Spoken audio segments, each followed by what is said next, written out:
And we are decidedly not live, but we're here, uh, back again with episode 244 of Trek Live.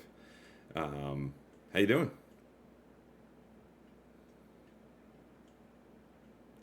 Doing good. I am really happy to be back. I am really excited to talk about Star Trek this morning. Even though it's not live, it's really nice to be back after a super long hiatus, but I appreciate everybody understanding about what we're all going through, and I'm excited to just talk about, well, excited and a little sad and um, excited to get into some Star Trek Discovery discussion this morning. Yeah, I think we kind of had this pinned. I feel like before we started the hiatus, before baby number two arrived, we kind of, at one point, I think, maybe pinpointed this on the calendar. At some point, maybe it wasn't when the hiatus started, but at some point pretty early on, like maybe when Discovery ends, first time back in some capacity might be appropriate to like wrap up the season, talk about what we thought, do our ranks, and that's what we're doing. Uh, like you said, I echo all that. Bittersweet. It's exciting to be back, talking about new Discovery for the first time in a couple of years. But it is the end of Discovery, which is super tough to swallow for me, at least. And yeah, I'm glad to be back. And I think it's the right thing to come back to tackle this.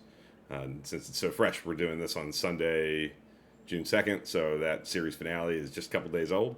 We both watched it on Thursday, so this is a pretty raw reaction to that episode, the full season as a whole. And I don't think we're anywhere near ready to do a retrospective of Discovery as a whole yet. I mean, we're gonna try a little bit here, maybe with like raw reactions, but time's gonna do a lot with that, and I'm sure we'll tackle that again, in a bigger, broader way down the line. But um, before we get into all that, I got to ask you, since everybody who's watching us knows, how is being a father of two? Like that's obviously what you've been mostly away for. That's a big deal. Just a minute or two. Like how you doing? How's that treating Dude, you? good. It's a little bit of an adjustment. I think Yeah. I'll put it into a kind of a sports analogy. It's like going from like zone defense to like man to man defense, meaning like you get like uh my wife and I will each take a baby, and so that's kind of the biggest change. It's not so much like being able to both watch the little ones, but now it's kind of really more intentional. So it's no, but it's been good. It's been really nice, just since she's been born. So yeah, I'm really happy about it. So, um, but I do miss Star Trek. I haven't been able to watch much, but It's understandable. besides Discovery. Yeah. But yeah, just understand as I get back into the swing of things, and hopefully be able to keep rewatching and keep the discussion going on Twitter. I've been doing my best to stay tweeting a few things on Twitter, but I'm excited today to get back into the nitty gritty of discussing Star Trek and this wonderful franchise. So yeah, it's been really good. It is an adjustment, but I think it's been good so far. Well, I think I can speak for all of our friends, everybody that knows you, that we're excited for you, happy for you. It's a big deal. Uh, Having one obviously is the whole world, and that's a huge thing. But now you're a family of four, and it's awesome. And yeah, excited for you. Um, but yeah, let's get into it. We haven't. I mean, you and I have talked here and there as the season has gone on. Of course, obviously, we've talked about all the episodes and uh, kind of roughly know what each other thinks. But for the purposes of doing it here and with the season now in the books, what did you think of Discovery season 5 as a whole? Um, yeah, I think that's kind of the broad point where to start, since we haven't really talked about it I here. I thought it was really good. I liked the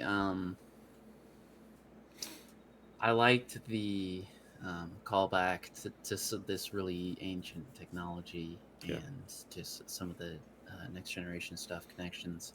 Um, but really, Discovery's calling card is like the big, like threatening the universe type of situations, and this just kind of feels right at home in this situation. Yes, I would have loved to see them rebuild this kind of era of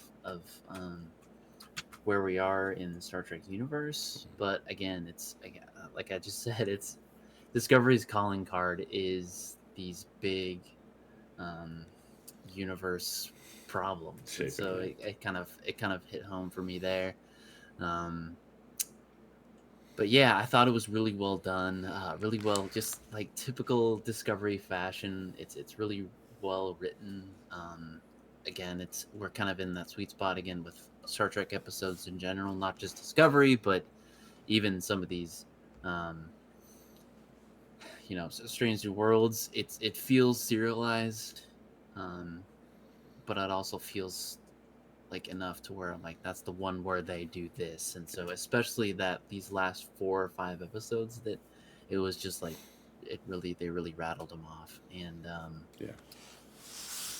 yeah, again, perfectly casted too. Like some of the new folks that were in this season I thought did a really, really good job. Yeah. And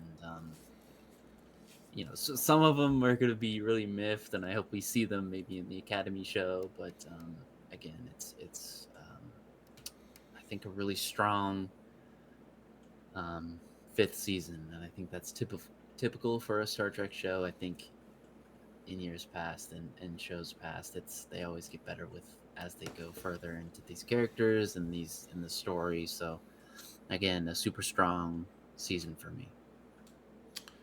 Yeah, I agree. I think the structure of this season with the sort of quest that takes you from place to place offered up an easy opportunity to give the episodes that the one that happened or this is the one where dot dot dot kind of episodic quality, which everybody if you know me, you know that's a big deal for me. I like having some degree of that in my Star Trek, even when it's serialized. And I think this season really found a sweet spot with that. This is obviously serialized storytelling, and things are built upon, and we're constantly like chugging along toward that finale with a single, kind of arc pulling us. But when I think of episodes like, you know, Face the Strange and Whistle Speak, which are like 4 and 6, they are radically different episodes of Star Trek. They're very, very they're differently toned. They're differently, just like Strange New Worlds. I think they're equally kind of unique animals. The way people talk about Strange New Worlds episodes being pretty unique in terms of tone and pace and emphasis, uh, flavor. It's all kind of there. And I love that. I love when Discovery is able to really find that kind of sweet spot. And this season, I thought from beginning to end, they really did. But like you said, towards that back end, especially like that last half of the season, I think, as we're going to talk about, really gets pretty great. Uh, you nailed the new characters as well. I think the new additions to the cast, regular and recurring, um, really brought a lot to the table. Callum Keith Rennie as Commander Captain Rayner, I thought was just absolutely awesome in He's every. so good. Yeah, Yeah, he's so he's good. I think he was a great addition. And early on, I saw a lot of people saying on Twitter, and I kind of felt the same. Like, there are like similar shades to like Captain Shaw from Picard early on, kind of a, but he's different, and they found the right. Obviously, two totally different writing staffs, totally different shows, Picard and Discovery. Not much crossover with people who worked on Picard season 3 and Discovery season 5. But kind of a more jagged edged, tough as nails kind of captain, commanding presence. There was maybe a risk of feeling like an echo of something that was not that long ago. But I think the actor, the writing really found their own groove for Rayner. And he's a really unique character who I think brings a lot to the table for the show and makes it. I think one of the things I want to touch on a little bit is like for an accidental last season. I think there are things here that make it feel fitting and make it feel kind of satisfying to me. The way that I think Rayner's kind of journey in season 5 mirrors Burnham's, and like in season 1, like kind of needing an opportunity for redemption, needing a second chance, needing somebody to believe that there's something more there than a mistake or a worst moment. You're more than the biggest mistake of your life, kind of thing.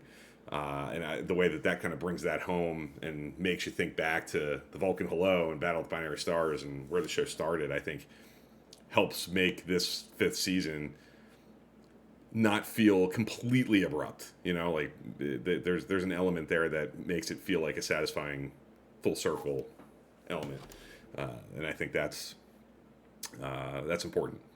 I think that was an important thing to back into and accidentally nail with them not necessarily knowing it was going to be a final season. So, yeah. Yeah, it's no, it was really good. It's yeah, I think I definitely agree, especially like from the very beginning, like retroactive, like it's like he feels so like kind of like Burnham was like go go go go go, and it's like how she was at the beginning of of the series. I think that just I think you're right. I think they just really echo each other, and it allows her to be that fill that um, role that maybe Giorgio was for her to be able to kind of just fill that role. I think is really cool. Yeah. Yeah, agreed. I think they also found a really nice way to make sure that these actors each got some cool things to do, got episodes that really featured them. I think everybody from Blue de Barrio and Lagrange Point, I think had really awesome stuff all the way to Wilson Cruz and Janal, Mary Wiseman and Whistlespeak. Like there are episodes in these 10 that kind of specifically feature the cast, and give them opportunities to be kind of in the forefront and get to stretch a little bit. Anthony Rapp and Face the Strange, I think it's really fun stuff to do. Stamets. So I think they showcase the cast pretty well. One of the big things that you hear a lot about, and I can't argue with a lot of it. I mean, I get it. The Doug Jones not being there for a big chunk in the middle of the season. There's been some articles and some stuff in the last few weeks, last few days, really, that have kind of highlighted why, like interviews with Doug Jones where he explains why that happened, that kind of at least make some sense of it. But one of the things that I see a lot of people talking about with like this being a last season and kind of a quality of this season that's going to be talked about forever is the middle of the season not really having Doug Jones, some of the bridge crew. You don't see much of Detmer. You don't see much of Owushkin. People like that being largely absent for big projects. chunks. Yeah. Other projects, yeah. Especially there's I think Emily Coots as Detmer, for example, is a day player. She's also starring. She's in the back credits. So if she gets an opportunity, I don't think I'm not an expert. I don't know how these shows work, like how their contracts work. But because she's a day player and she's like also starring in the back end of the credits, like if she gets, I don't think the show could necessarily. I'm guessing maybe the show can't hold her if there's another opportunity out there that gives her a higher standing. Whether it's a TV movie or whatever it is. I think there's less of a hold on her, and it can become a difficult thing. But I echo what a lot of people say about missing characters like that. I think some of those bridge folks, while not like big leads on the show where you dive into them deeply and they drive episodes, I get where people are coming from, where they're familiar faces and they're very much part of the ensemble and they're a comfort, seeing them in the action, especially somebody like Detmer and Owushkin who do get some things to do as the show goes on. They're on away missions and very much active in episodes here and there. I get where people are coming from, feeling a little missing that, and then certainly the Doug Jones element I think will shape how some people view the season.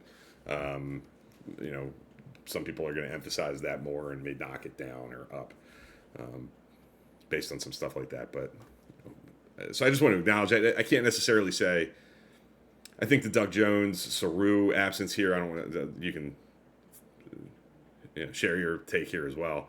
I think the Doug Jones absence felt more natural and maybe a little more. I bought that and I got on board with that a little more quickly than I got with the Tilly stuff last season. This felt a little more earned to me than the Tilly thing did. Saru's a captain. Saru had been promoted. He was like a first officer last season as like a favor to Burnham in a crunch. Is he going to be a captain serving as Burnham's first officer for the long haul? That doesn't make a ton of sense. So I feel like they had to do something, and then I'll leave it to everybody to go out there and read and hear Doug Jones talk about his personal perspective on what drove his absence, but for part of it. But because of just his situation, I got where they were coming from, where they needed to come up with something there, and I think they did some nice things. And the way he's brought back at the end, I think, is really satisfying, and he gets some great moments in the finale. So I was okay with that. It was only, I think it was 5 episodes he was missing from, where Tilly, it just felt like a more gaping hole and more sudden and less natural to me. So that bothered me more than the Saru thing did. But what do you think? Like, did that, how much did that drag you? Did it bother you? Were you able to get past it? Didn't bother me at all. I'm not saying that, like, I like the character, but I'm not Sure. like, I miss this character. That's just like, Discovery is so packed with stuff and characters. It's hard for me to be like, well, I miss this person there and I miss this person there. Because you're getting other stuff. We're getting other stuff, and it's just got a of stuff going on, and so they do a good job of really utilizing the cast and the season guest stars. But it's just like I really have a hard time with, like, until you said that, I was like, that's not the biggest thing to me. And I think it's just because it's a testament to, like I said at the top of the show, some of these the guest stars, well-roundedness, and some of these new characters are just and just the way that the cast is set up. It's like these characters are so well written. These actors are so good at their jobs and so good at their performances that they can just, like, be able to pick up the slack here and there and give some of these other characters, like, stuff to do. Like, even looking at the story, I'm like, I'm not sure how Saru would fit, other than at this point it's like Burnham's bodyguard at this point. But and I think it's, like you said, it's a natural progression for his character. You can't keep, I don't know, it's just where his character, it's like kind of a complete 180. It was his character at the end of the last season, which was like 2 years ago almost, and it's like, some of these actors gotta put food on the table, so they got to commit to other jobs. So it's like it's really hard for me to nitpick that. A lot of the great stuff, if you love the Rayner story and the way that mirrors Burnham and the way that kind of brings a new tone to the crew and on that bridge, it's hard to knock. I mean, like, to me, a lot of those doors are open because of the Saru choice. So you're giving back something, but you're getting something in return. And I think because of the satisfying use of Saru at the end of the season in his unique role, I think it works well. And like you said, it opened the door for a different use of the cast and different emphases, and I got past it quicker than I thought. I'll be honest, when it first kind of rolled out and early in the season, and I kind of got the sense, are they going to do this with Saru like they did with Tilly? I was a little ambivalent about it, especially knowing it was the final season. But I think they incorporated him enough at the beginning and at the end, and I think it opened doors that were really important for the show. And became really strong assets for the season. So I have a hard time penalizing it too much, but some people do. I mean, I'm telling you, if you go out there and you read, but some people really,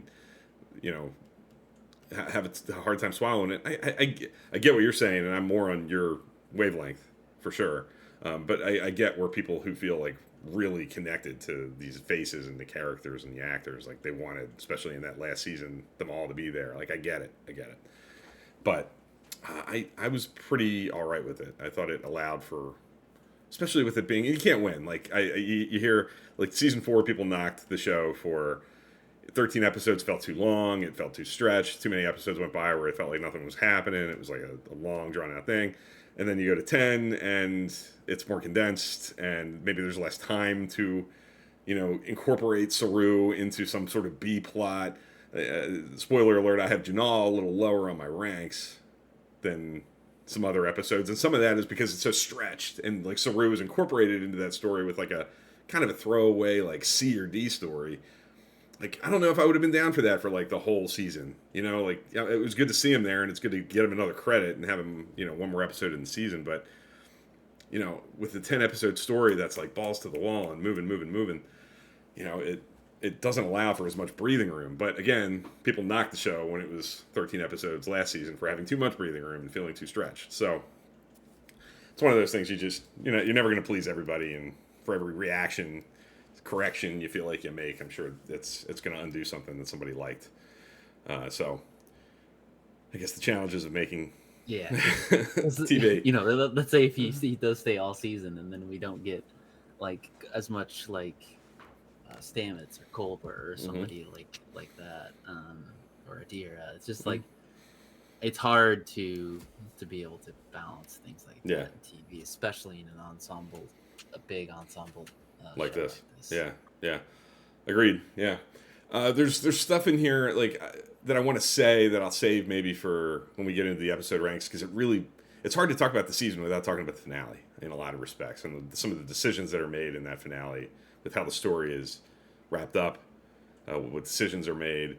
But I feel like I should, when we put our ranks up and we're talking about where episodes fit and everything, I think that's what's going to drive a lot of where does life itself sit and how do we deal with that. So we'll get into some of those other things about how the season ends and stuff like that in a minute. I said earlier, like I'm not really interested in trying too hard to like wrap up the show and put it all into perspective. But like, how do you think season 5 compares to the other seasons? I mean, you kind of nailed it. I cited you when I was on Trek Ranks a while ago. I think that you kind of pointed out that this new version of Star Trek in 2017 onward, especially Discovery, like the seasons are kind of like the episodes, right? Like that's where you get like the plot of the year instead of the plot of the week. So if you're thinking of like 1, 2, 3, 4, 5 as like big, broad, like giant novels and big stories, like how does 5 feel to you? Like I'm not asking you to rank the seasons necessarily, but do you feel like it's in the upper, in the middle, down towards the bottom? Like where do you feel like season 5 kind of fits in the 1, 2, 3, 4, 5? Because they're so different from each other. Yeah, in a lot of ways. I think it's definitely in the top half. I think it's it's definitely up there for me. But again, it's hard to, and again, Bill's kind of hinted there. We're gonna preface. It's hard to get away from the emotion, like bump from like so I'm like, well, what's season 5 compared to? It compares to the first season because you're so emotionally invested because it's so fresh and so new and it's the first thing, and you'll always have this emotional attachment because it is the first. And so I think you're going to get similar feelings with season 5, like, oh, this is the last time in the end, and it's going to bump up a little bit as far as rankings goes for some of these episodes. I think we do definitely a good job of trying to look at not just seasons, but some of these episodes objectively as possible. So, but for season 5, I think for me, it's up there for me. It's up there for me too. I haven't totally drilled down on like the numbers yet. It's different because it's 10, and the way that I found like the way I do it with like grading the episodes and averaging it out, 10 is just a different animal, obviously, than 26 or even 13. I suspect it's going to fall towards the top for me. I kind of, I've said this to a couple people. Season 3, and a lot of people disagree with me here. People think I'm nuts, but season 3 to me feels like peak Discovery for me. And I'll just say, like, the jump to the future, the clean slate that offered the show, and then some of the stuff that bothers people about this season with different elements of the cast being less active or absent and others being there. Like season 3, they're all there. They're all very active. Like Detmer's got a big story. Was very involved, especially at the back end of the season. The bridge crew is getting more emphasized. You have Michelle Yeoh, super active. David Ajala being introduced. I just feel like the cast, the way that I like think of Discovery, like the faces and the who's where, is in its like top form for me in season 3, and that kind of makes me pulled toward that a little bit. But I think there's a chance that the numbers tell me it might be season 5 for me, because it's really not like we're going to do our ranks in a minute, but like there's not, to me, for my money, there's not a misfire in there, and I can't say that about others. Each season of Discovery has had episodes that I'd be like a little more edging thumbs down on, where there's episodes in here that are probably going to wind up being like C's or C plus, but not much lower than that. I just think the hit rate this season is really strong. There's not a, I'm not going to name episodes that I'm not fond of. I'll save that for another day. But it's not, you're not going to see episodes from season 5 in like the bottom 3 or 5 of my Discovery overall rank. So that tells me something.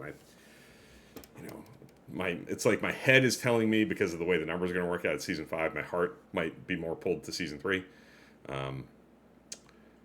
But I love season 1 too, because of everything you said. Like you said, 1 and 5 are kind of linked forever now because of the first and the end, and there's going to be a nostalgia that people feel for both of them, I think, for a long time. And I think that how a season ends, particularly, yes, that like, I think that really like carries people's perspective and how they sure does mine. Season. And so I think, again, Bill said that like we're might focus on a lot of the season finale. I think that's just the nature of the beast, because with this, I just think that even like to a certain extent, like season 3, just the way that all that ends, I think it's you either like it or you don't. Yes. And I think that's kind of where you get the like. Yep, 100%. People's the likeness of that certain season. So, that's just my 2 cents on that. It's just the difference in seasons and how each of them end. 1,000%. The 2 seasons I like the most from Discovery are the 2 that end the strongest for me, and there's no doubt about that. It's 3 and 5, and like I said, you know, because you've been in conversations with other people who think I'm nuts about season 3, but they're the 2 ending. They're the 2 like finales, build up to finales that hit me emotionally and buoy the seasons, because they have like strong grades at that tail end, where some of the other seasons aren't quite as like consistently potent at the end, and it drives them down a little bit. So 3 and 5 for me. You have to say too, like one of the things that's been the coolest to see on Twitter, it was a big talking point this week, that Jim from Trek Ranks tweeted that Discovery by the calendar days is the longest running show of all of this. Like it lasted like 2 weeks longer. He loves to stir up. He just finds things like that'll just stir up the fandom, and then he knows he's going to get a reaction from. He's a stronger man than I, because I don't like getting bombarded by the stuff that gets invited by tweets like that.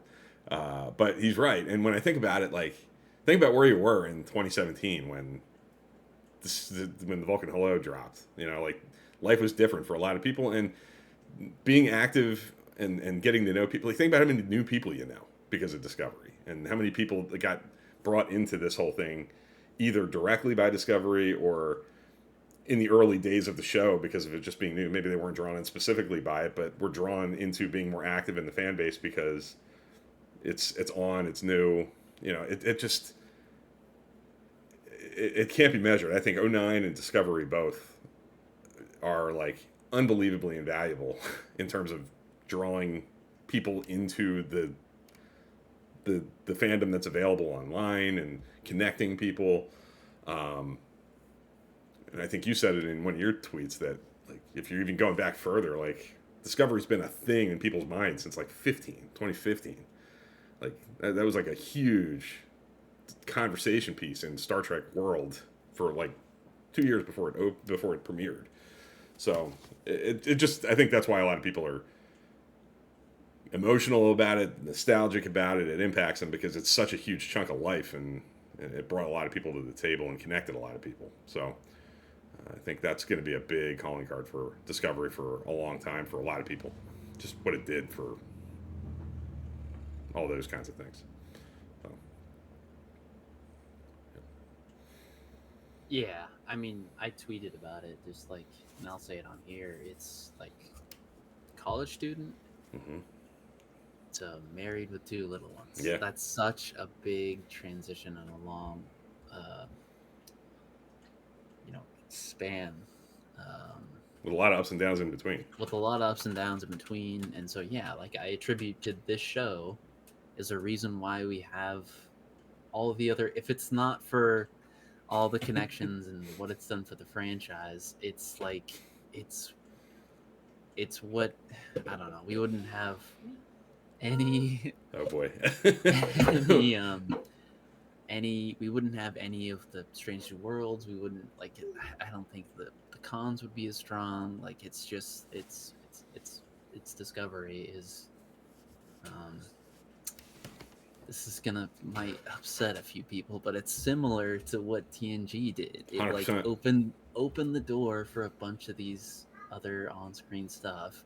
Not just on screen, it's books, memorabilia and stuff like that. Yeah. And yeah, the biggest thing is just it created the show almost, and is created a bunch of connections, not just Bill and I, but all the folks that listen here. It's just in the Discord server. It's just like I owe a lot to Discovery, and so anytime something like this ends, it's like it feels momentous and it feels big, and it feels a lot different than like the ending of any other season, not just Discovery, but any other Trek show. But maybe close to the ending of Picard, obviously. But again, we're just coming off of the end of a bunch of stuff. Yeah. A bunch of these shows, so I think it's really hitting home. Yeah, Picard. I'm glad you said that. Like the way Picard ended, because Picard's already done. Like last year we had the end of Picard, and that felt different to me. It was big on a lot of levels because of the way season 3 was built to kind of wrap up, to give a farewell to TNG and those characters. Like there's the obvious nostalgic element there, but it felt different. Like I didn't feel as I love Star Trek Picard, but I didn't feel as emotionally like bowled over by the feeling of that's ending. Then like Discovery feels like a much bigger deal because of all the other stuff. The fact that it's been such a long time, it's 65 episodes, it's 7 or 8 or 9 years, depending on how you want to count, like how long it was in your head, and it's how many people, it's you. It's like all that stuff is like in my head, tied to that show. In a way that like maybe not necessarily Picard or Strange New Worlds even, or any of these Lower Decks, Prodigy, none of that stuff is ever going to really match Discovery, because like you said, Discovery to me does equal TNG. Like it's exactly 30 years after. It's like the next generation of it's bringing people in and like expanding the tent, and it's different. It's pushing the envelope. It just like TNG rubbed some people the wrong way and never got on board. Discovery rubbed some people the wrong way and they don't like it, and they're not going to get on board. Some people will over time. Some people will frustratingly say, I tried it again, and it's not as bad as I thought. And that's going to be frustrating to hear, because like, it would have been helpful to have you when it was on. That's happened with all the other shows. That'll happen with Discovery, and there's going to be people who never like it, just like there are people who like TOS but don't like the Berman era stuff. They just never got on board with the new version of Star Trek. That's going to happen here too. So I love that you said that. I think that's 100% true. I think Discovery it's like our TNG, or at least like this generation's, new start, new. And let me be clear, we're not saying best. Yeah, no, yeah. Than TNG, okay? No, yeah. We're just saying for what it did for the franchise. Yes. It ignited a whole slew of stuff, new fans, friendships, connections. Yes. Yeah, it's just Yeah, and especially now, like this is different than 1987, where the only way you were making those connections was I would have met you if I was at the same convention as you, standing in a line to get an autograph, or sitting at a lunch table or something. Like short of that, you didn't have that opportunity. In today's day and age, we can meet the way we met, and you know that can change everything. So it's just it's a different world, but I think it is a comparable way to look at it. So I think we've kind of covered that part of it. I'm going to put the ranks on the screen so we can really, spend maybe the second half of this next little bit looking at the individual episodes. We're going to have both our ranks up on the screen at the same time to see how we are similar, how we're different. We got some similarities, we got some differences. This is preliminary, I should say. This is like a raw first reaction. I haven't posted this on Twitter yet. I'm probably not going to until this goes live, whenever that is. I've intentionally held my fire for two reasons: because I wanted to save it for this, and because up until I had to put it down, I didn't know what to do with life itself. Especially, you and I were talking about this for like the last day. Like, what like, texted you this morning. Like, this is it. This is what I'm going with. Yeah, it's been a process to try to figure this out, and I'm still not totally satisfied with it. And I'm coming up on the end of Enterprise with Rewatch 4, which is a whole another ball of wax. I'll be hitting you up for a graphic at some point for number 5 down the line. Like, not anytime soon. Maybe by the time baby number 2 is getting closer to 1 year. But I'm getting towards the end of this rewatch, and the next leg of it's going to be the new stuff. And when I get through Discovery for the first time as like a completed thing, and I'm rewatching all this, is this going to look different? Probably, for me. But this is important. I think this is like the raw reaction to having just lived it right out of the gate after post finale. I'm just now realizing that since we're not streaming. Yeah, you can't see it.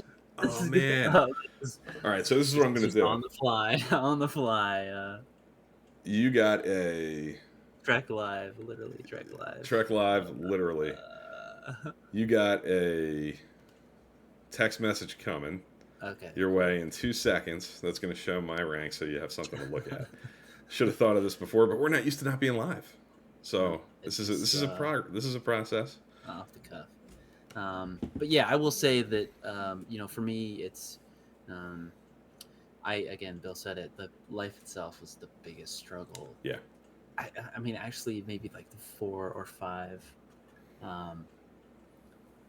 The last episodes, it was like, I had mirrors really high. If you go back on Twitter, yeah, you liked it a lot. I liked mirrors, and it was like right below Face the Strange for a while, and then like for whatever reason was like, all right, this episode's better than mirrors. This episode's better than mirrors. And I was like, I didn't want to tweet because I was just like, the show, this season is just ending so strong. Yeah. And so I agree. Again, preliminary, and yeah, again, it's really tough with life itself. Is really the big monkey wrench for me. Yeah, life itself is hard to. Well, I think first of all, it's a series finale, not just a season finale. It's 2 days old, 3 days old. It's it's like 2 episodes, and it's an hour and a half long. The epilogue is like 15, 18 minutes or whatever, and that feels like its own thing. That is already, I think, I don't want to say it's proving to be a little divisive, but people have thoughts on that that seem to diverge a bit, like depending on who you talk to. It's you and I were talking about it earlier. Like, how do you separate, especially 2 days after, 3 days after you watch it, like the emotional impact of it, the way it makes you feel in the moment, to like, how am I going to feel about it when I'm watching this for the 4th time or the 5th time in years from now? Like, I don't know how I'm going to feel about it in 3 or 4 years, but I know how I felt about it when I was sitting there watching it for the first time. And I loved it, and I felt emotional because of it, and decisions that were made. And it's not even just like, how did it end, and was it the end? It was like, I thought it was beautifully done. I thought everything about it felt huge and important and Star Trek, like pure and simple Star Trek in every possible way. It hit the boxes for me. So like, I have it at number 2. I toyed with having it at number one for a long time. It's an A for me right now. I think it's a great series finale. I think it's. I don't know if I'd put it ahead of Deep Space Nine's. It's not better than All Good Things. I wouldn't put it there yet. I feel silly doing that because I have All Good Things so high. I also gave Picard series finale an A. I don't know which one. They feel so different to me. They're similar, but top 5 though. Yeah, for sure. As far as finales go. Yeah, I think so. It's better. I certainly like it better than Endgame. It's you watch this and watch. I'm getting close to These Are the Voyages. I mean, These Are the Voyages. This is like yeah. I mean, they're complete polar opposites. Yeah, I just in the moment while I was watching it, I felt like they couldn't make a wrong move. I mean, maybe I'll feel different in 3 years and 5 years when I'm watching it again for the third or fourth time, like I said. But in the moment, the way it made me feel while I was watching it, I was just completely like awestruck by it. I just felt like they could not have done a better job. That's just my honest gut reaction as somebody who unapologetically loves this show. That's how I felt, and it was sad that it was ending, and was disappointed that it wasn't given like a true final season with like all the intent that you would bring into that. Given, and I said it to somebody else the other day when I was talking about it, like when you factor in the level of difficulty, I think with like it had to be first just a season finale. They had to jury rig it into feeling like a series finale with the epilogue. Some of it was accidental, some of it was intentional. Yeah. Like pulling it all together, I just feel like the level of difficulty, and given how it made me feel, I'd be lying if I didn't have it up towards the very top and didn't have it like with my highest grade. So I loved it. Yeah, I mean it was really strong. It's when you a typical Star Trek fashion, when you're put under pressure like that with budget and time, I think that pressure always creates a pearl, and I think this episode was that. It was really good. Yeah, and I think my favorite thing about it, and I think like maybe the most emotional I felt about it came from not the epilogue, not the very end.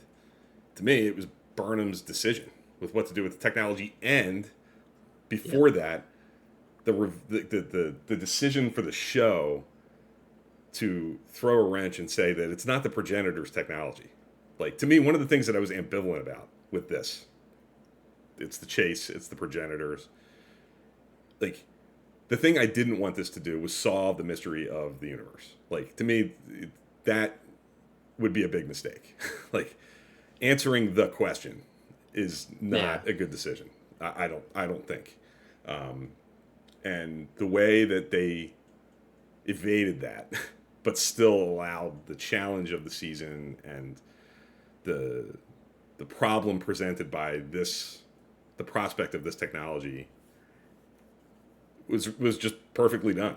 For my money, like I didn't want them to. They did exactly what I would have wanted them to do, and Burnham coming to that decision, doing what she did, articulating it the way that she did, felt like as classically like Gene Roddenberry, James T. Kirk, exactly what he would have done in the original series written by the people who created Star Trek, all the way up to now. Like to me, it just felt so perfectly like this is what Star Trek is, and this is what our characters, our heroes, would do. This is how they would come to a decision faced with something like this.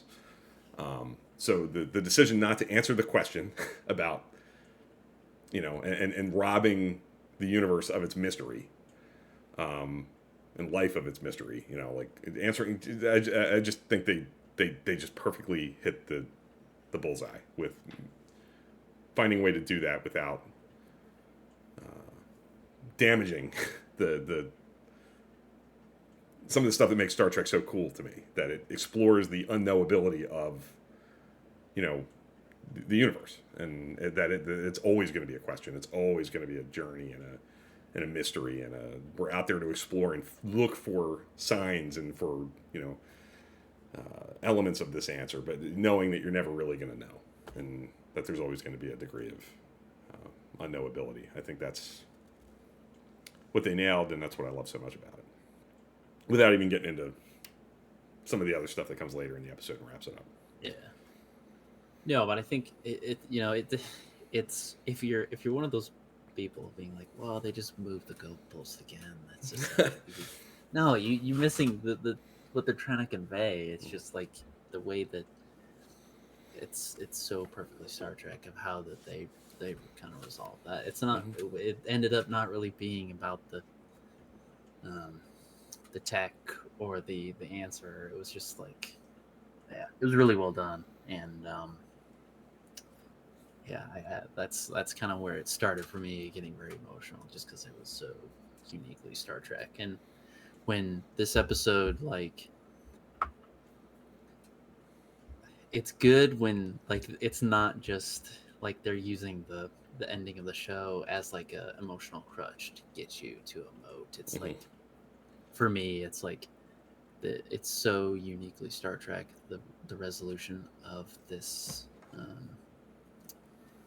not just this season, but just this show and Star Trek in general. I think that was really strong. Just the way that like, I think Burnham's always been. Again, some of these are intentional and maybe not intentional, but I feel like Burnham's always been searching for that next. Always been uh, wanting to know and searching for that next question and solving the next mystery and the next, like Mhm. she talks about it in this season, the next mission. So um, just the way that like it the resolution of this was just strong, and I think we just talked about it. It's just that's how, if it ends strong, it's going to be high on her ranks. Yeah. So Exhibit A year, Life Itself, similar spots. I think my phone went to sleep, so Mhm. um, similar spots for Life Itself for us. I think the same top three, if I'm not mistaken. Yeah, we're matching on the Um, top three. yeah, And beyond that point, there's nothing except Janal, which we both have at 9, is in the same spot. Everything else is kind of jumbled around a little bit. We have you have Labyrinths at 4 and Eriga at 5. I have Eriga for Labyrinths at 5, which I've flip flopped a couple of times in my head and through yeah, me my. too. I don't really Yeah. know yet. When I think back, I don't know. Like even just sitting here thinking about it, like Labyrinths, the journey into Burnham's head. I think that her scene talking about her mentality and her fears, like to me, that's such a revealing, like relatable. Especially like full disclosure, like it. I don't talk about this stuff on Twitter, but um, I'm having to change my career a little bit, and that episode dropped like as that was kind of happening, and going into like a higher leadership kind of a role, and hearing this is what's so like special about Star Trek to me is I can sit there and in that point in my life listen to Michael Burnham talk about what goes on in the head of somebody who's the captain of a starship, and be like reckoning with like, do I want to do this? Like, what is it going to be like? How do I be a leader and lead people who are doing things that I don't necessarily know? Like all these things are like wrapping around in my head, and I'm listening to her, and I'm like, I got it. Like it resonates and nails me. So that feels like a great episode of Star Trek because of what it does for her.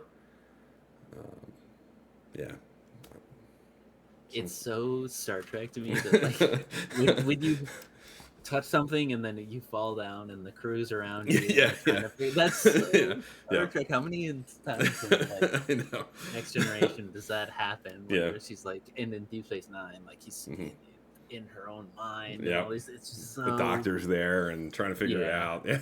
Everybody's got something to do Yeah. too. There's like they're defending the Yeah. uh Library. Yep. yeah, the library, and then the doctor's there, and then there's stuff up on the ship. It's just like so. Yeah. It's so Star Trek to me. It really is. It's yeah, It is.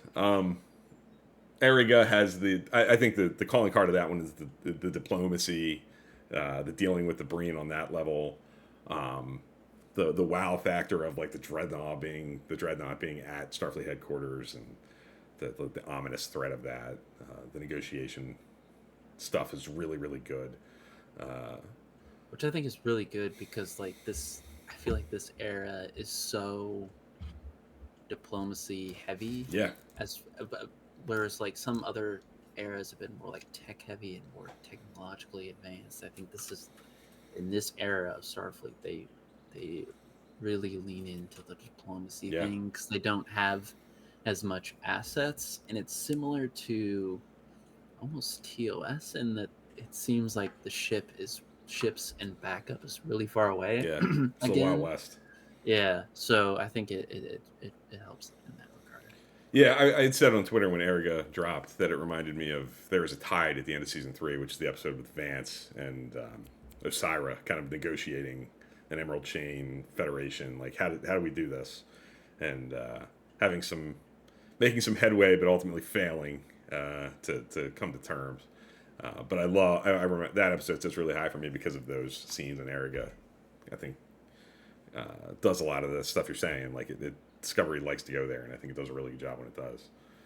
I think the biggest difference on our ranks, just looking at it, and I found this a lot. I like Under the Twin Moons more than I think it seems like everybody does. I have it at 7. You have it at 10. Yeah, and I think that's just like a calling card this season because there's some Yeah. people who love Whistle Speak too. Yes, like that's high for some complete people. opposite, where it's like top 3 for people. Yeah, And then I see some other lists like mine that are like a little bit lower. But Yeah. again, it's hard because I'm not saying it's a bad episode. It's not, I'm just saying it's just like there's some big discrepancies there on people's rankings. yeah. I've heard. I'm interested to watch that one again. I've heard from some folks that seeing Whistle Speak, and I guess there's some stuff in there that really foreshadows life itself, like the Burnham decision, like some of that stuff. Kind of the groundwork for that kind of gets laid in Whistle Speak, and where that might have felt.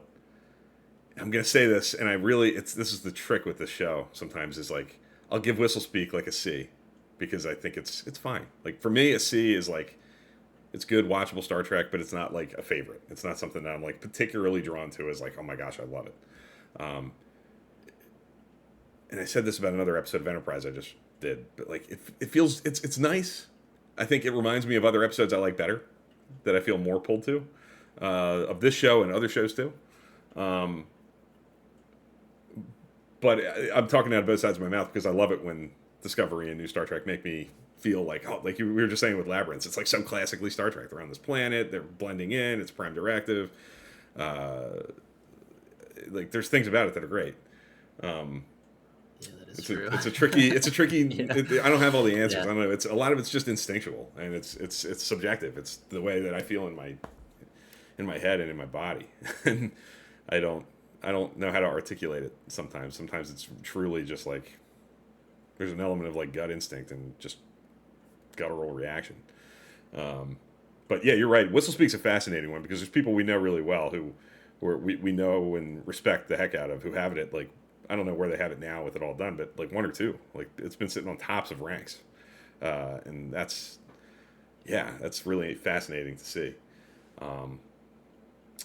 And makes me want to go back and watch it. And even Janal, like I love the same kind of thing. Like they're on this planet. One of the actors is playing a different version of themselves. It's so Star Trek. It's so Star Trek. Wilson Cruz is like killing it. He's being totally different, playing a completely different guy.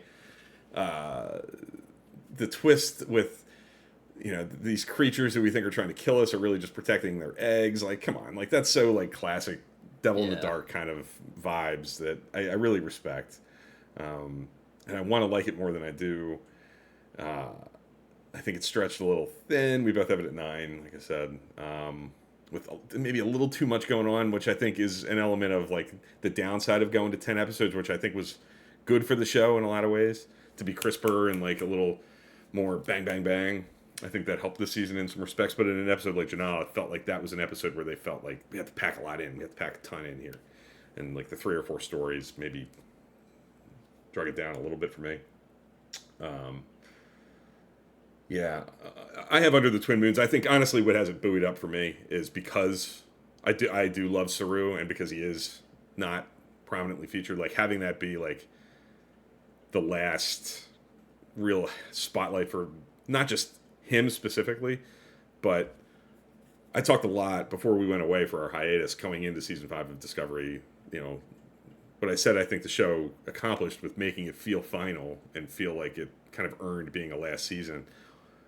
Having an episode so featured by like these two characters who have been there since the literal very beginning, walking around talking about life, talking about their relationship, talking about how much has changed, how they see each other, their friendship. Like that felt important to me, and it made me rest easy early because those kinds of tones made me feel like, okay, they got this. Like this feels okay to be a last season, because they're not talking about like just continuing on and it's going to feel abruptly ended.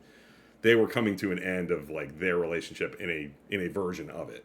You know, like they were going to be moving in different directions. Life was taking them in different places, and they were talking about that, and that felt important to me, especially given that it was going to be ending and the way that the rest of the season was going to play out with Saru's absence. So I think that ups it for me a little bit. But I could see other people saying, like I just said about Whistlespeak, it makes you think of other Star Trek episodes. Like they're on a planet, they're running around, they're getting shot at by, like, is it better than the Arsenal of Freedom, which is kind of the same thing in some ways? No, I don't think it is. But it's tricky. I like it for the Burnham Saru stuff. Yeah, which I love the everybody like. I thought it was a really good way to cap off one last ride, one last hurrah. Mm-hmm. So it was it again. It's hard because like I'm not saying that these are all like the lower end bad episodes, and so that's a difficult part on episodes. It's like I'm not like a top 10 and a 26 episode season is a lot different than 10 episode seasons. So no, it's really strong, and yeah, I always find it, yeah, it's just hard to do that in some of these episodes, and especially these shorter seasons. Yeah. So I want to try to convey that any chance I get. I'm not saying that it's a terrible episode. I'm just saying that it's lower on my rankings. Yeah. And that's the thing, honestly, like as I'm approaching doing the rewatch and grading episodes publicly on Twitter, you know, doing things like this and putting them out there, there's an element now, because of how great the fandom is and how connected we all are. I'll see somebody, like, I feel bad. Like, if I put Whistlespeak at 6, I know somebody out there wrote that, somebody out there was in that, and they may see that, and it just kills me. I'm like, please understand. Yeah, it's a 10. I might give it a 6. Yeah. I'm talking about something I'm going to literally watch for the rest of my life. Like, this is not something that's like a throwaway. I'm going to be watching this episode until I'm 6 feet under. Like, that's just in the stars. I'm going to be, and I'm going to love it. Like, it's on a spectrum of love. It's not I hated this. Shame on everybody who did it. I don't ever want to see it again. Like, that is nothing here. I'm going to watch a mathematically perfect redemption for the rest of my life. And I'm not, that's way lower than any of this stuff. But it gives me real, like, pause with doing that and, like, putting labels on episodes, because people, yeah, you know, Michelle Perez, they're connected. Comments on the tweet, yeah, or your posts or whatever it is now. So yeah. The fear of that stuff really bothers me about being active in that way and trying to talk about the episodes in that fashion when they're so new and the people who are working on them are active in the same space and could stumble into something and take it out of context and not know. Like, they don't know who I am, and they just see an out of context tweet about this guy could be perceived as like crapping on this episode or that episode, and that makes me feel bad, because that's not my intention. So, anything else? Well, Face of Strange, we both have it at 1. We haven't really talked about it. Like, that was, like, obviously we both said that we were kind of reckoning with Life Itself, how high to put it. Like, was Life Itself a question of, is it 2 or 3? Is it 2, 3, or 1? Was it 1 or 2? Like, was Life Itself threatening Face the Strange, or were you, like, locked in that's your number 1? No, it was threatening for me. Okay. And that was the point, because sometimes it would be like, well, Life Itself is the clear number 1 here. Mm-hmm. Yeah. You know, Thursday. Yeah. But as I like came down, I'm like, okay, is it now? Is it 2 or 3? I think for me. Yeah. Just because, yeah, I did, like I said, I tried to do my best to get away from some of that like emotional connection to the show ending, and just try to look at it for what it was. Because like on paper,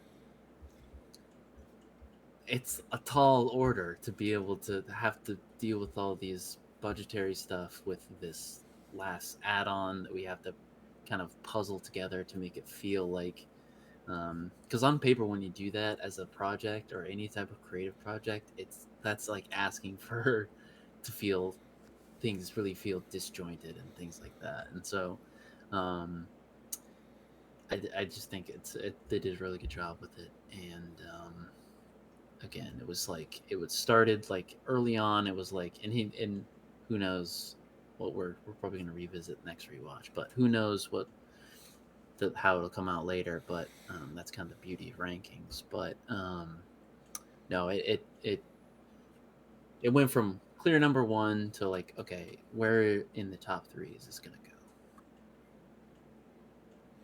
Yeah, that's kind of where I am too. For me, Face of Strange sits at 1 because of, I think it did the best accidentally with what I was driving at before the season started and all the way through it, like making it feel satisfyingly final. You know, the literal bouncing through the timeline and seeing the ship in all phases of it, bouncing from season to season. Burnham coming face to face with Burnham of season 1 and like driving home like, holy crap, how much this person has changed, what a different show it was, what a different person this was, how much they've overcome. Yeah. Like that to me made this season feel final and feel like, okay, this is okay that it's ending here because it's at least doing these things to make it come full circle, and there are elements of it that are feeling earned. And that's the episode that I think really leans into the Burnham Rayner relationship of Burnham trying to give Rayner the rope that she needed so badly to get. Under better circumstances, Burnham's rope was given by Lorca, who was doing it for not good purposes, who was manipulating her and had very different ideas. Like she kind of backed into her second chance, and I think wanting to give Rayner one out of good faith and out of respect, and sensing more there than meets the eye. Feels yet again like how much more Star Trek can you get than that? I mean, that's there all the way through,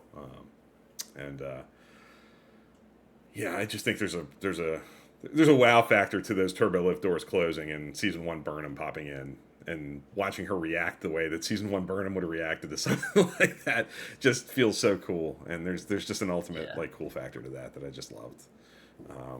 And it's Life Itself is such a different thing. Life Itself is it's a series finale. Like it feels like a culmination of everything. Face of Strange feels like the kind of episode of Star Trek that you can just pop on, like as a one-off. It's part of this greater story.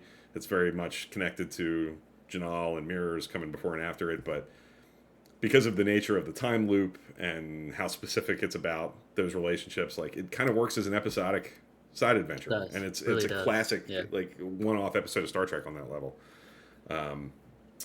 And I think it's probably my favorite episode of Star Trek Discovery since they came to the future. Like I think of 3, 4, and 5, you take all those episodes and put them in a bin. I wouldn't be surprised if Face of Strange is my favorite is the highest ranked episode on my list from those 3 seasons.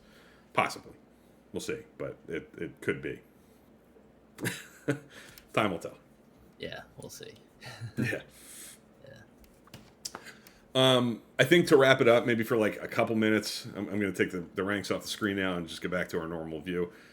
The thing that we haven't really talked about, I think the fitting thing to maybe end on is, what'd you think of the epilogue, the coda, the stuff that was shot as the kind of final? It almost feels, like I said, one of the things that I'm kind of reckoning with Life Itself is it feels like you can so cleanly see like where the episode ends. Like if it wasn't a series finale, or they didn't get the extra money and the time, where it was going to be done, and then the thing starts, and it's like a short Trek, like built onto the back end of it, right? Yeah. So it feels almost like it's its own thing. It could have been released as like the last short Trek. What are your thoughts? How did it hit you? What do you think? You trying to get me to cry? No, it was really well done. I loved it too. I thought it was really well paced because I think there were some really big emotional beats, but then kind of like the music overlay, like that just allowed for us to be like, all right, I can emote here. I don't have to really pay attention to what this person's saying or what that person's saying, and so yeah, people would be like, "Whoa, they used it to fill time." It's like, Mhm. no, it's like it was a break from all these freaking huge emotional swings that they took, and I, I maybe I'll go back and find it, but I feel like I've been saying that I've been wanting a resolution to one of the best pieces of content that was produced in Mhm. this new era of Trek, Calypso. Um, I love that little, just the little like chef's kiss of like they didn't really have to do that, but they like, Mhm. and I mentioned the writing staff and Michelle Paradise. They used like every minute, every dollar cent to try to get as much cohesion together as the show as they could, and Yeah. it's just um, really thankful for that, and really thankful that they did this. Because some shows would have just capped it and said, "Oh, that's it." It's Mhm. um, some of these other shows on TV right now. Sometimes they don't get this, and so I'm very thankful for that we got to see Yeah. this kind of um, fairy tale end Mhm. this way. Yeah, there's just something I getting the chance to see, given how much she's been through and how the show. I mean, it's so about her, Michael Burnham, and seeing her have a happy ending, like living on a planet, having lived a good life with Book, That having a makes sense. son. That planet with Yes, the the that just makes so yes, much that's sense. where they would go. Yeah, That's where they would settle down. It's yeah, so good, yeah, and it brings it back to things like that. Like there are little touches, like they're on that planet that makes you think back to when they first met, like in season 3, episode 1.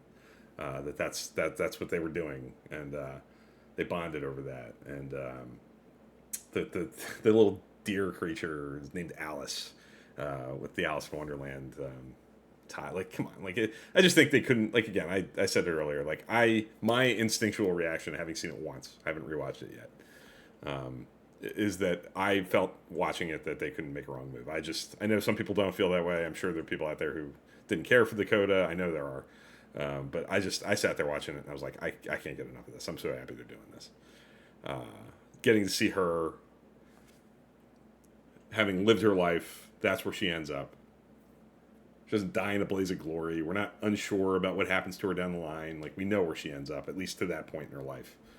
And seeing her walk on that bridge, and the thing that got me probably maybe the most beyond what I said earlier about the choice was sitting in the captain's chair and hearing the voices, like, and then cutting to like the thing in her head with thinking about all her family and she, having just talked to her son about on the shuttle, like this is all about found family, which we've been talking about that since. That's one of the things we always that's say. Star Trek. That's Star Yeah, Trek. That's what Star Trek's all about, yeah. and that's what Discovery has very much been about. That's just perfect to me. Like they just that to me. How do you watch that and not say they don't love and know and understand what they're doing? Like they know Star Trek. The people who are writing this, at least the Star Trek I love. They're making a Star Trek show for me because they're touching on the stuff that matters to me and that I care about. And yeah, seeing her sit in the chair alone, Yeah, there's something about an empty bridge an empty that bridge just with like the captain. speaks Yeah. so much volume. There's just, and it's so, especially at the end of a show when like so much has gone Mm-hmm. on that bridge, and so like yeah, we're hearing the voices, but we're also remembering things on that bridge. Mm-hmm. Um, yeah, it's like an empty house almost, Yeah. like when you're moving. Yep. Mm-hmm. And yeah, it was just really really good. Yeah, I couldn't agree more. It hit me. It worked the way that they intended. The choice to tie it into Calypso was. I thought they did a great job with that. I mean, there's mystery to it. Why did they retrofit the ship back? Who knows? I don't know. But I don't really care to know. It's fine. Like I'm sure there's some reason for it. There's some timey wimey. Agent Daniels has a reason. I'm sure to. Yeah, It's that all. which was speculation like the whole since he's been a character, so that was Like that who was is cool. he, and some element of time travel was hinted at several times, and tying it into that was cool. So, like, did it give you all the answers? No. But again, when you factor in level of difficulty and what they were up against in time, in funds and pressure and who's available and what can they do, I just think they did a spectacular job. I could not have been more happy with it, and it made me love the show that much more. And I thought it was important for it to end on a note like that because of how much it means to a lot of people. You know, there's for all the reasons we talked about earlier. Like it brought a lot of people into the tent, and it changed the way that the fandom is shaped. Probably in a way that is more widely felt since 1987, I think. So, like for in some people's minds, it's for the worse. In mine and other people from that I care about, for the better. Um, and yeah, I think they nailed it, and it's bittersweet because it's like, of course, I would have loved to have seen season 6. There's an article out there now that mentions like the season 6 probably would have had something to do with the Calypso tie-in, and that was always in their mind that they wanted to do that in some capacity. You know, I would love to see that, of course, but there's also like almost like they ended it so well. It's a final product now. It's a 65 episode big chunk of Star Trek. Now we get to, you know, live in it like we live with Enterprise and Deep Space Nine and all the other shows that are wrapped up. Like it's one of the pieces now, and that feels satisfying, and I'm excited to like tackle it that way as like a final product and think of it as just one of the other shows. So, final thoughts? Anything you want to say before we wrap it up? I don't think so. I had a great time discussing Star Trek Discovery. You guys know the drill. The discussion does not have to stop here. Twitter or X, all the other platforms. Discord server is also a great spot to keep the discussion going, not just on Discovery, but anything under the Star Trek banner. There's also an off topic, so if you want to talk about anything else, there's space for it too. So yeah, it's a good spot. So hopefully to be semi regular, talking into a microphone, hopefully. So we're gonna do our best to try to keep pumping some of these pre-recorded out first before we get back into a true live setting. As you saw, if you watch the whole thing, you saw a little bit of an interruption, but that's to be expected. Yeah. So yeah, any final thoughts, Bill, before we wrap this up? No, I think that about does it. I mean, I'm sure it's not the last we'll talk about Discovery. You know, now that it's just like we talk about. That's the thing; it's not going away. We talk about all the shows that are done all the time, and can be revisiting them and rewatching them. And Discovery is just one of them now. So I can't wait to talk more about it as it lives on in our heads, and we get extra context through watching it again and how other shows are talking to it. In the future, Starfleet Academy is going to talk directly to it. We haven't even talked about that's a whole nother thing. Like, yeah, there's a whole, continuation that's going to be happening in some way, I'm sure, and we'll be looking forward to that. And the way the other beauty of the way they ended it was like kind of like Picard with the TNG cast. Like they kept everybody. They didn't kill anybody. Like. It's all on the table. Like when you go into knowing you're going into the Starfleet Academy thing that's set around this time, they're all out there, you know, and it doesn't answer any questions necessarily about like what they're doing next.